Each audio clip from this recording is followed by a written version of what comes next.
Sir నమస్తే sir. నమస్తే. Recent గా చూసుకుంటే ఏదైతే మనకి రేవంత్ రెడ్డి గారు గతంలో చూసుకున్నప్పుడు జియో ఒక పాస్ చేయడం జరిగింది. ఆ జియోని మళ్ళీ ఆయన మార్చడం జరిగింది. సో దీని మీద మీరు ఒక ఇది మీటింగ్ అనేది అరేంజ్ చేయడం జరిగింది. దీని వెనక ఉద్దేశం ఏంటో సార్? ఒకటే, మనకు 2022లో టీఆర్ఎస్ గవర్నమెంట్ 10 ఏళ్ళ ఎక్స్టెన్షన్ కల్పిస్తూ ఏజ్ రిలాక్సేషన్ కల్పిస్తూ జియో నెంబర్ 42 తీసుకొచ్చారు. ఆ 42 జియో ద్వారా 34 ఏళ్ళు కాస్త 44 ఏళ్ళు అయింది. మళ్ళీ కాంగ్రెస్ అధికారంలో వచ్చి 2024లో కాంగ్రెస్ పార్టీ అధికారంలోకి వచ్చినాక ఆ జియో ఎక్స్పైర్ అయిపోయింది. వాళ్ళు ఇచ్చినటువంటి 2 ఏళ్ళ ఎక్స్పైర్ అయిపోతే మళ్ళీ వీళ్ళు అదనంగా జియో నెంబర్ 30 పేరుతో వాళ్ళు 10 ఏళ్ళు ఇస్తే వీళ్ళు ఇంకో 2 ఏళ్ళు కలిపి 46 ఏళ్ళకు పెంచి జియో పాస్ చేశారు. ఆ జియో 2026 ఫిబ్రవరి 8తో కంప్లీట్ అయింది. ఆ కంప్లీట్ అయిన జియోకి మళ్ళీ మేము ఎక్స్టెన్షన్ అడుగుతున్నాం. ఆ జియో కంప్లీట్ అయ్యి కూడా 3 నెలలు అవుతా ఉంది. ఇవాళ నోటిఫికేషన్ వచ్చింది దేంట్లో పీసీబీలో. దాంట్లో అనలిస్ట్ గ్రేడ్ 2 సైంటిస్ట్ అనే పోస్టులు పడ్డాయి. ఆ సైంటిస్ట్ పోస్ట్ 20 పోస్టులు పడ్డాయి. ఆ 20 పోస్టులు సంబంధించి 34 ఏళ్ళే ఇచ్చారు, 46 ఏళ్ళు ఇవ్వలేదు. కాబట్టి ఈ అనలిస్ట్ గ్రేడ్ 2 సంబంధించి సైంటిస్ట్ పోస్టులకు కూడా ఏజ్ రిలాక్సేషన్ 46 ఏళ్ళ వరకు పెంచి దాని సబ్ నోటిఫికేషన్ ఇచ్చి దానికి న్యాయం చేస్తూ రాబోయే నోటిఫికేషన్ అన్నిటికీ కూడా ఏజ్ పెంచాల్సిందిగా డిమాండ్ చేసి వాళ్ళ సోమాజిగూడ ప్రెస్ క్లబ్లో నిరుద్యోగులంతా మీటింగ్ పెట్టుకోవడం జరిగింది. గతంలో చూసుకుంటే ఏ విధంగా ఉండేది? నోటిఫికేషన్ పరంగా వస్తే ఏజ్ లిమిట్ అనేది ఏ విధంగా ఉండేది? వాస్తవంగా 34 ఏళ్ళే ఉంటుంది. సెంట్రల్ గవర్నమెంట్ గా నువ్వు కానీ 34 ఏళ్ళే ఉంటాయి. అయితే వాళ్ళ నోటిఫికేషన్ ఆలస్యం కావడం, ఇయర్ క్యాలెండర్ లేకపోవడం, వరుసగా ఎవ్రీ ఇయర్ ఓ ఇయర్ క్యాలెండర్ ఇచ్చేసి ఈ సంవత్సరం ఎన్ని ఉద్యోగాలు ఇస్తామని ఇయర్ క్యాలెండర్ కనుక ఉంటే ఏజ్ రిలాక్సేషన్ అడగాల్సిన అవసరం లేదు. కానీ ఇయర్ క్యాలెండర్ లేవు. ఏపీలో కూడా ఇయర్ క్యాలెండర్, మన ఇయర్ క్యాలెండర్ ఇచ్చారు, దాంతోపాటు ఏజ్ రిలాక్సేషన్ కూడా ఏపీలో ఇచ్చారు. ఏపీలో పెంచారు. కాబట్టి తెలంగాణలో కూడా ఏజ్ పెంచుతూ మీరు ఇచ్చినటువంటి హామీలు 2 లక్షల ఉద్యోగాల హామీల ప్రక్రియని మొదలుపెట్టి న్యాయం చేయాల్సిందే కోరుతా ఉన్నాం. అయితే రీసెంట్ గా చూసుకుంటే ముఖ్యమంత్రి రేవంత్ రెడ్డి గారు ఉన్నారు, ఒకప్పుడు చెప్పడం జరిగింది, మేమే వచ్చి ఎన్నికలు ఏదైతే బీఆర్ఎస్ ప్రభుత్వం తుంగలు దొక్కిందో ఏదైతే జాబులు ఇస్తామని చెప్పిందో ఆ జాబులు కాస్త మేమే ఇవ్వడం జరిగింది. 70,000 వరకు జాబులు ఇచ్చామని చెప్తా ఉన్నారు. ఇది నీకు వాస్తవమా? వాస్తవం కాదు. వాళ్ళు అసెంబ్లీ సాక్షిగా వాళ్ళే ఒప్పుకున్నారు కూడా.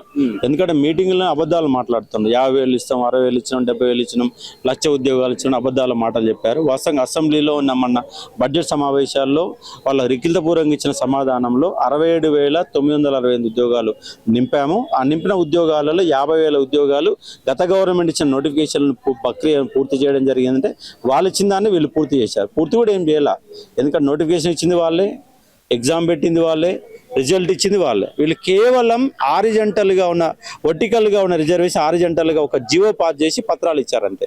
పత్రాల ముఖ్యమంత్రి ఈయన ఏమైనా టీఆర్ఎస్ గవర్నమెంట్ నిర్మించినటువంటి బిల్డింగ్లకు కానీ, రోడ్లకు కానీ, వంతెనలకు కానీ, ఉద్యోగాలకు కానీ అన్ని రిబ్బన్ కటింగ్ ముఖ్యమంత్రి. ఆయన పత్రాల సీఎమే, ఉద్యోగాలు ఇచ్చే సీఎం కాదు. ఆయనకు అంత సినిమా లేదు. ఎందుకంటే ఆయనకు ఉద్యోగ విలువ తెలియదు. ఎందుకంటే ఆయన ఎన్నడూ పుస్తకం పట్టుకు చదువుకున్నాడు కాదు, నిరుద్యోగుల బాధలు తెలిసినోడు కాదు. కేవలం ఒక రియల్ ఎస్టేట్ బ్రోకర్గా ఉండి కోట్ల రూపాయలు సంపాదించి కేంద్రానికి సంచులు మోస్తూ, అధిష్టానాన్ని మేనేజ్ చేస్తూ, రాష్ట్రంలోని మేనేజ్ చేస్తూ ఇవాళ ప్రభుత్వాన్ని నడుపుతున్నటువంటి ఒక రియల్ ఎస్టేట్ బ్రోకరే తెలంగాణ సీఎం రేవంత్ రెడ్డి. ఆయన రెడ్డి ముఖ్యమంత్రి కాదు, ఎడ్డి ముఖ్యమంత్రి, ఏమి తెలియని ముఖ్యమంత్రి. రాష్ట్రంలో 28 ముఖ్యమంత్రులు అందరికంటే పనికి మాలినోడు ఎవడంటే ఈ రేవంత్ రెడ్డి అనే అంశాన్ని అందరికీ అర్థమైపోయింది. అన్ని రకాల బిజినెస్లు డౌన్ అయినాయి, అన్ని వ్యవస్థలు నాశనం అవుతున్నాయి. ఇది ఇలాగే కొనసాగితే రాష్ట్రం అంటే మిగులు ఆదాయంతో ఉన్న రాష్ట్రంలో, జీడీపీ రేట్ ఎక్కువ ఉన్నటువంటి రాష్ట్రంలో, నిరుద్యోగ శాతం తక్కువ ఉన్న రాష్ట్రంలో అన్ని రకాల హైకులు పెరుగుతున్నటువంటి సందర్భం ఇలా మనకు కనబడుతున్నటువంటి ఒక్క అభివృద్ధి కార్యక్రమం లేదు, ఒక ప్రణాళిక వ్యయం లేదు. అంతా టోటల్గా ఇచ్చింది పంచేస్తా అన్నట్టుగానే. నీకు 18,000 జీతం, 18,000 కోట్లు తప్ప నాకు ఎక్కువ వస్తలేవంటే నీకు డబ్బులు సృష్టించడం రావట్లేదు. జనం మధ్య డబ్బులు, మనీ జనరేటింగ్ అనే వ్యవస్థ ముఖ్యమంత్రికి అర్థం కావడం. దీనివల్లనే ఈ వ్యవస్థ అనేది సర్వనాశనం అవుతుంది. కాబట్టి ముఖ్యమంత్రి తక్షణమే మా ఏజ్ రిలాక్సేషన్ పెంచి 2 లక్షల ఉద్యోగాలు ఇవి, లేకపోతే దిగిపోవాల్సిందిగా కోరుతా ఉన్నాం. ఒకవేళ మాకు కనుక ఆ ప్రక్రియ మొదలు పెట్టకపోతే 1,00,000 మందితో రేవంత్ రెడ్డి ఢిల్లీని ముట్టడి చేసి మా న్యాయబద్ధమైన కోరికలు తీర్చుకునే ప్రయత్నం చేస్తాం. సార్, అయితే ఇక్కడ చూసుకుంటే ఇప్పుడు విద్యాశాఖ మంత్రి కూడా ఆయన ఉన్నాడు కాబట్టి ఒకవేళ ఆయనకి అంటే విద్యాశాఖ మంత్రి ఉంటే ఈ పొరపాటు జరగకపోనని ఆలోచిస్తున్నాం. అంటే ముఖ్యమంత్రికే తెలియనప్పుడు విద్యాశాఖ మంత్రి ఏం చేస్తాడు? ముఖ్యమంత్రి అన్ని చేయాలి కదా. ఆయనకన్నా విద్యాశాఖ ఉంటుంది, ఆయనకన్నా మున్సిపల్ ఉంటుంది, ఆయనకన్నా హోంశాఖ ఉంటుంది. ఏం తెలియదు కాబట్టి అన్ని దగ్గర పెట్టుకున్నాడు, అన్నింటిని ఆగం చేస్తున్నాడు. నిజంగా చదువుకున్నటువంటి ఒక శ్రీధర్ బాబు లాంటి వాళ్ళకు, ఇంకో చదువుకున్న వాళ్ళకు విద్యాశాఖ మంత్రి ఇవ్వాలి. నీకు అవగాహన లేకపోయా విద్యాశాఖ దగ్గర పెట్టుకుని ఏం ఉద్ధరిస్తాను? అంటే రాష్ట్రాన్ని నాశనం చేయడం తప్ప నువ్వు చేసేది అయితే ఏమి ఉండదు. కాబట్టి తక్షణమే నిరుద్యోగుల అంశాలని, విద్యా అంశాలని, ఒక విద్యా విధానాన్ని ప్రణాళిక రూపొందించి న్యాయం చేయాల్సింది కోరుతా ఉన్నాను. అంటే ఇప్పుడు చూసుకుంటే దాదాపు అంటే ఈ కాంగ్రెస్ ప్రభుత్వం ఏదైతే ఉందో ఇప్పుడు వచ్చి థర్డ్ ఇయర్ కూడా కంప్లీట్ అయిపోతుంది. సో ఇంకా ఈ 2 ఏళ్ళు ఉన్నాయి రావడం, 2 ఏళ్ళు ఉంటే మళ్ళీ ఎలక్షన్ స్టార్ట్ అవుతాయి. సో ఈ టైంలోనే ఈ నోటిఫికేషన్ విడుదల చేయడానికి సో దీనికి కంపారిజన్ చేసుకుంటే మీకు ఏముంటుంది? దరిద్రమైన గవర్నమెంట్, గతంలో ఉన్న గవర్నమెంట్ బాగుండే అనిపిస్తుంది. ఎందుకంటే వాళ్ళు అన్యాయం చేశాడని మేము కొట్లాడినాం. వాళ్ళకంటే వీళ్ళు ఇంకా దరిద్రులు ఉన్నారు. వాళ్ళు అంతో కొంత 2,32,000 ఉద్యోగాలు ఇచ్చారు. వాళ్ళు అందుకోలేకపోయారు, అనుకున్న స్థాయిలో వాళ్ళు అందుకోలేకపోయినా వీళ్ళ అధికారులు తీసుకొస్తే వీళ్ళు జీరో, వీళ్ళ పరిపాలన జీరో. వీళ్ళకి ఇచ్చే మార్కులు ఎంత సార్ అంటే 0 మార్క్సే, 1 మార్క్ కూడా కాదు, 0 మార్క్సే. ఆ 0 మార్క్స్లో ముఖ్యమంత్రి మనకు అవసరమా అని చెప్పేసి నేను క్వశ్చన్ చేస్తా ఉన్నా. కానీ తప్పదు, ప్రజాస్వామ్యబద్ధంగా ఎన్నుకున్నాం కాబట్టి 5 ఏళ్ల దాకా మనం దింపడానికి అవకాశం, రీకాల్ సిస్టమ్ కనుక ఉంటే ముఖ్యమంత్రిని తెల్లారే దింపడానికి అవకాశం ఉంది. ఆ రీకాల్ సిస్టాన్ని తీసుకురావాలని చెప్పేసి నేను డిమాండ్ చేస్తా ఉన్నా. అయితే గతంలో చూసుకుంటే మళ్ళీ ఉద్యోగాలు అంటే మీరు 2 లక్షల ఉద్యోగాలు అని మీరు చెప్తున్నారు. రేవంత్ రెడ్డి అయితే ఒక ఉద్యోగం ఇచ్చింది లేదు, ఏది చేసింది లేదు బీఆర్ఎస్ ప్రభుత్వం అని చెప్పి చెప్తా ఉన్నారు. అంటే వీళ్ళకి వ్యత్యాసం ఏంటి? ఆయన అబద్ధాల ముఖ్యమంత్రి గారు రేవంత్ రెడ్డి.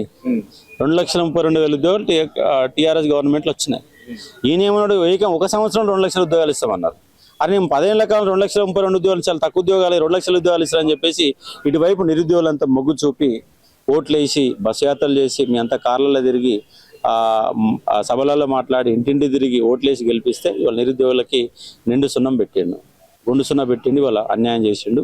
కాబట్టి తక్షణమే ఈ అన్యాయాన్ని న్యాయంగా మార్చే ప్రయత్నం చేయాలని కోరుతా ఉన్నాం. లేకపోతే రాజీనామా చేసి ఇంటికాడ కూర్చో ప్రశాంతంగా ఉంటాయని చెప్తా ఉన్నాం. సార్ ఒకటి చెప్పండి, ఇప్పుడు ఏదైతే నిరుద్యోగుల తరపున పోరాడే వ్యక్తి కూడా ఇప్పుడు ఎమ్మెల్సీ పదవి కోసం ఆశపడతా ఉన్నాడు. సో ఈ విధంగా చూసుకుంటే అంటే ఒక నిరుద్యోగుల తరపున పోరాడే వ్యక్తి కూడా పదవి ఇస్తా అంటే అక్కడికి వెళ్ళి ఎమ్మెల్సీ పదవి కోసం పోటీ పడ్డా మీకు ఏముంటుంది? ఇప్పుడు ప్రజాస్వామ్య పద్ధతిలో నేను నిరుద్యోగ అంశాలపైన న్యాయబద్ధంగా తెలిసిన వ్యక్తిని, మరి తెలిసిన వ్యక్తిని అసెంబ్లీలో ఏం చదువురాని ముఖ్యమంత్రి రేవంత్ రెడ్డి బెటరా, విద్యా అంశాలపైన కంప్లీట్గా అవగాహన ఉన్న వ్యక్తిని అసెంబ్లీలో ఉండడం బెటరా? మీరు చెప్పండి.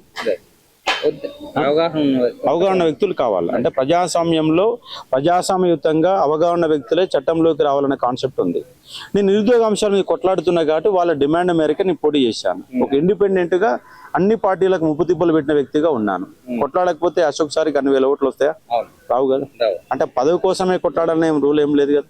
ఇవాళ నేను టీఆర్ఎస్ వ్యతిరేకంగా కొట్లాడినా, మరి కాంగ్రెస్ పార్టీని కండవ కప్పుకొని దాంట్లో ఏదో కార్పొరేషన్ పదవి ఏదో తీసుకొని ఎంజాయ్ చేయాలి కదా, చేయలే కదా. వాళ్ళు టీఆర్ఎస్ గవర్నమెంట్ వ్యతిరేకంగా కొట్లాడిన, ఇవాళ కూడా కొట్లాడినా, రేపు కొట్లాడుతా. అంటే ఎమ్మెల్సీ పోటీ చేసినా పోటీ వేయకుండా క్వశ్చనింగ్ అనేది అశోక్ సార్ యొక్క నైజం. రేపు గెలిస్తే చట్టసభలో మాట్లాడుతా, లేదంటే ప్రజాస్వామ్యబద్ధంగా ఒక ప్రజా హక్కుల నేత కొట్లాడుతా కంపల్సరీగా. ఈ సమాజ వ్యవస్థ కోసం నాకు తెలిసిన నేపథ్యంలో అవగాహన ఉండి కూడా మాట్లాడకపోవడం కూడా తప్పే అవుతుంది.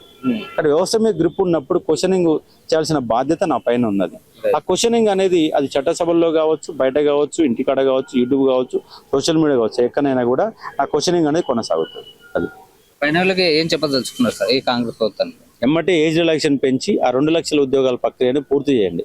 ఏడాదిలో 2 లక్షల ఉద్యోగాలు 2.5 సంవత్సరాలు అవుతుంది. ఇక్కడ 5 ఏళ్ల లోపల మీరు పూర్తి చేయాల్సింది కోరుతాం.